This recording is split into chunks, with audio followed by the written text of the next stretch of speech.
Hello everyone, how are you doing? This is MD Tech here with another quick tutorial. In today's tutorial, I'm going to show you guys how to make the Google Chrome web browser the default browser on your Windows 11 laptop or desktop computer. So this should hopefully be a pretty straightforward process here, guys. And without further ado, let's go ahead and jump straight into it.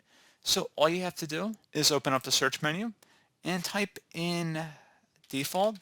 Best match should come back with default apps. Go ahead and open that up. In the set defaults for applications, type in Chrome. Best match should come back with Chrome. Go ahead and left click on that. And where it says make Chrome your default browser, select the set default button. And then that should be about it. So pretty straightforward process here, guys. Do hope I was able to help you out. And I do look forward to catching you all in the next tutorial. Goodbye.